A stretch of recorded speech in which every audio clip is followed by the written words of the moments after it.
হচ্ছে, স্ট্রাইক ছিল, সেই স্ট্রাইক বন্ধ হয়েছে। বাট এই মুহূর্তে সবার আলোচনার কেন্দ্রবিন্দুতে নেক্সট ডে স্যাটারডে, শনিবার রোববার আইসিসি বন্ধ থাকে, আমরা সবাই জানি। এই আলোচনাটা বুলবুল ভাই করেছিলেন। দীর্ঘ সময় আইসিসিতে কাজ করা বুলবুল ভাই গত সপ্তাহে সিলেটে এই কথা বলেছিলেন।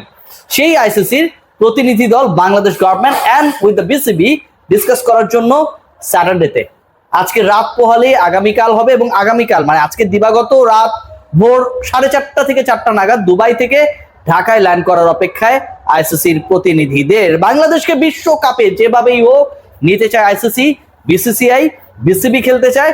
But the question is that বাংলাদেশের এই আপকামিং ওয়ার্ল্ড কাপের ভেন্যুটা কোথায় হবে? আমরা যে ডিসকাশন করেছি, আপনারা যে ব্যাপারে একমত হয়েছেন এবং যে ডিগনিটির প্রশ্ন নিয়ে বাংলাদেশ আইসিসি এবং বিসিসিআই, বাংলাদেশ ক্রিকেট বোর্ডের সাথে বাংলাদেশ গভর্নমেন্ট সবার একটা টানাপোড়েন তৈরি হয়েছে, আলোচনা তৈরি হয়েছে, সেই ডিগনিটির জায়গায়, সম্মানের জায়গায় বাংলাদেশ ছাড় দেবে না। মুস্তাফিজকে অপমান করা, রুলড আউট করে দেয়া, বাদ দিয়ে দেওয়া, পোস্ট এরেস্ট করে দেয়া, এগুলো সবগুলোই পুরো বাংলাদেশকে, Mustafiz is the representative of Bangladesh cricket, he is the representative of our nation. মুস্তাফিজকে বাদ দেয়া মানে পুরো বাংলাদেশের গায়ে হাত তোলা, অনেকটা তাই।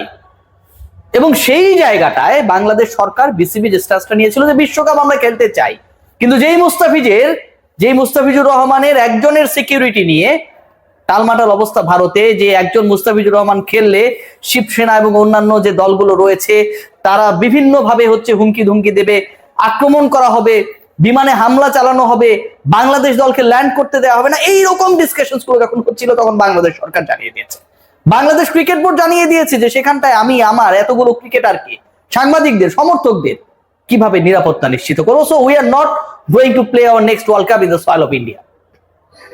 এরপরে আলোচনা বেড়েছে, ডাইমেনশন পেয়েছে, এবং বাংলাদেশের স্ট্যান্সটা কতটুকু শক্তিশালী সেই শক্তির জায়গাটা প্রমাণিত হয়েছে যখন আইসিসি যখন ডিসাইড করেছে যে তাদের ডেলিগেশন বাংলাদেশে পাঠাতে হবে। এই ম্যাটার সলভ করার জন্য, বাংলাদেশকে বিশ্বকাপে এনশিওর করার জন্য, বাংলাদেশের পার্টিসিপেশন নিশ্চিত করার জন্য বাংলাদেশে তাদের প্রতিনিধি পাঠাতে হবে। এবং head of security and head of integrity, এই যে দুটো গুরুত্বপূর্ণ ডিপার্টমেন্ট রয়েছে আপনারা সবাই জানেন আইসিসিতে, সেই দুই ডিপার্টমেন্টের প্রধানরা বাংলাদেশের ল্যান্ডিং এর অপেক্ষা। এবং তারপর আগামীকালই দুটো মিটিং রয়েছে। কি বিষয়ে আলোচনা হবে, কাদের সাথে মিটিং হবে, সেই আলোচনাটা খুব বেশি গুরুত্বপূর্ণ। প্রথমত আগামীকাল সকাল 11টার পরে প্রথম মিটিংটা হওয়ার কথা আমি যতটুকু জানতে পেরেছি, এবং সেই মিটিং এ বাংলাদেশ ক্রিকেট বোর্ডের অবস্থান, বাংলাদেশ ক্রিকেট বোর্ডের প্ল্যান, বাংলাদেশ ক্রিকেট বোর্ডের বিকল্প ভাবনা নিয়ে বাংলাদেশ ক্রিকেট বোর্ডের একটা প্রেজেন্টেশন আইসিসির প্রতিনিধিদের কাছে উপস্থাপন করা হবে। এখন পর্যন্ত অ্যাজ পার আমি যে ইনফরমেশন পেয়েছি। এরপর আরেকটা মিটিং রয়েছে, সেই মিটিংটায় থাকবে বাংলাদেশ ক্রিকেট বোর্ড, বাংলাদেশ সরকার এবং আইসিসি। এই যে ত্রিপক্ষীয় একটা মিটিং, যেখানটায় বাংলাদেশের ক্রিকেটার, বাংলাদেশের ক্রিকেট দলকে বিদেশে খেলতে গেলে, বাংলাদেশের বাইরে খেলতে গেলে গভর্নমেন্ট অর্ডার জিও এটা ছাড়া কোনো ক্রিকেটার ট্রাভেল করতে পারবে না, কোনো কোচিং স্টাফ, সাপোর্ট স্টাফ কেউই ট্রাভেল করতে পারবে না, এটা সরকারি আদেশের দরকার হয়। সো গভর্নমেন্টের অর্ডার ছাড়া বাংলাদেশ ক্রিকেট বোর্ড যতই ইচ্ছা পোষণ করুক না কেন, যতই ডিসাইড করুক না কেন, বাংলাদেশ দল পৃথিবীর কোথাও যেতে পারবে না। এবং এই স্টেটমেন্টটা যে বাংলাদেশ খেলবে না, এই স্টেটমেন্ট এবং এই স্ট্যান্সটা হচ্ছে বাংলাদেশ ক্রিকেট বোর্ড নেয়ার আগে এটা সরকারের স্ট্যান্স ছিল। আপনারা সবাই জানেন আসিফ নজরুল যুব ক্রীড়া উপদেষ্টা, তিনি যেদিন ঘটনা ঘটেছে সেদিন রাতেই ফেসবুকে, সোশ্যাল প্ল্যাটফর্মে জানিয়ে দিয়েছেন যেখানটায় আমরা সিকিউর না সেখানটায় আমরা দল পাঠাবো না, এবং পরবর্তীতে বাংলাদেশ ক্রিকেট বোর্ডের অবস্থাটা ক্লিয়ার হয়। এখন এই সরকারকে নমনীয় করানোর ক্ষেত্রে, কনভিন্স করানোর ক্ষেত্রে সরকার কোন কোন বিকল্প নিয়ে আইসিসির কাছে প্রস্তাবনা তুলে ধরতে চায় সেই ব্যাপারটা জানার জন্য সরকারের সাথেও আইসিসির প্রতিনিধি দল along with the members of the Bangladesh cricket board, high officials যারা রয়েছেন সরকারের সাথেও একটা মিটিং হবে আগামীকাল দুপুরের পরে, যেটা আমি জানতে পেরেছি। পরশুদিন তারা চলে যাবে, এবং সেই মিটিং এ যুব ক্রীড়া উপদেষ্টা আসিফ নজরুল যেন থাকেন সেই ব্যাপারে বাংলাদেশ ক্রিকেট বোর্ডের পক্ষ থেকে আইসিসি বাংলাদেশ ক্রিকেট বোর্ডকে রিকোয়েস্ট করেছে, বাংলাদেশ ক্রিকেট বোর্ডের পক্ষ থেকে সেরকম একটা শিডিউলিং করার পরিকল্পনা রয়েছে, যতটুকু ক্রিকেট বোর্ডের সোর্সেস গুলো আমাদেরকে এনশিওর করেছে। সো আপকামিং যে মিটিংস গুলো হচ্ছে সেগুলোর একটাই লক্ষ্য, একটাই উদ্দেশ্য, একটাই গোল, সেটা হচ্ছে বাংলাদেশকে যেভাবে হোক বিশ্বকাপে খেলানো। আগামীকাল 17 তারিখ আপনারা সবাই জানেন আইসিসির ডেলিগেশন চলে যাবে 18 তারিখে বিশ্বকাপ শুরু হবে 7 তারিখে। এই শর্টেস্ট টাইমের মধ্যে যতটুকু বিকল্প ভেন্যুতে বাংলাদেশকে খেলানো পসিবল, তার থেকে পসিবিলিটি আরো অনেকাংশে, শতাংশের হিসাব যদি করি 99% কম যে আপনি নতুন একটা দলকে ঢুকাই দিলেন। সিরিয়াসলি ওই দলের প্রিপারেশনের ব্যাপার আছে, সেই দলের ভিসা ইস্যু রয়েছে। ইন্ডিয়ান ক্রিকেট বোর্ড, পাকিস্তানি বংশোদ্ভূত অথবা মুসলিম ক্রিকেটার বিভিন্ন দেশে যারা রয়েছেন খেলছেন, আলী খান থেকে শুরু করে আদিল রশিদ, এদের ভিসা নিয়ে যে নাটক শুরু করেছে ভারতীয় সরকার, সেই জায়গায় আপনি একটা নতুন দলকে ঢুকিয়ে দিলেন, তাদের ভিসা নিয়ে কোনো সমস্যা হবে না, তারা গেল খেলে আসলো, নতুন আরেকটা সংকট তৈরি হবে না সেটার কোনো গ্যারান্টি নেই। আইসিসি সেটা চায় না।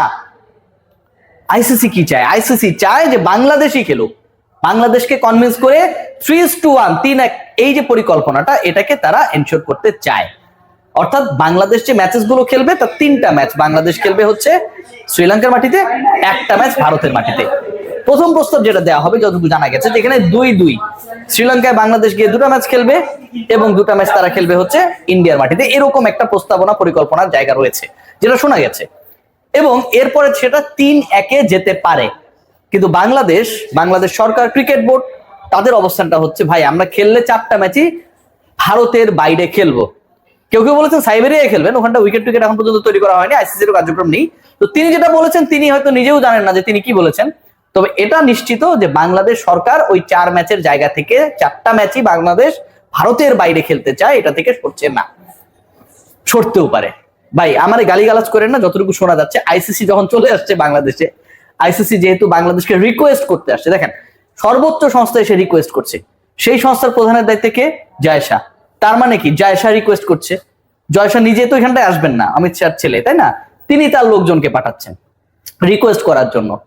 এটা হচ্ছে এক প্রকার ইন্ডিয়া যে ফালতু কাজটা করেছিল, যে গর্তমি করেছিল, যে উদ্ধত্ত দেখিয়েছিল, সেটাকে কিছুটা হলেও মেনে নেয়া যে আমরা আসলে কামটা ঠিক করি নাই। পৃথিবীর অন্য কোনো দল, অন্য কোনো দেশ নিয়ে যদি এই সংকট তৈরি হইতো, আইসিসি সেখানটায় যেত না, 100% যেত না, এইভাবে প্রতিনিধি পাঠাতো না। বাংলাদেশে পাঠাচ্ছে। Geopolitically Bangladesh is very important for India.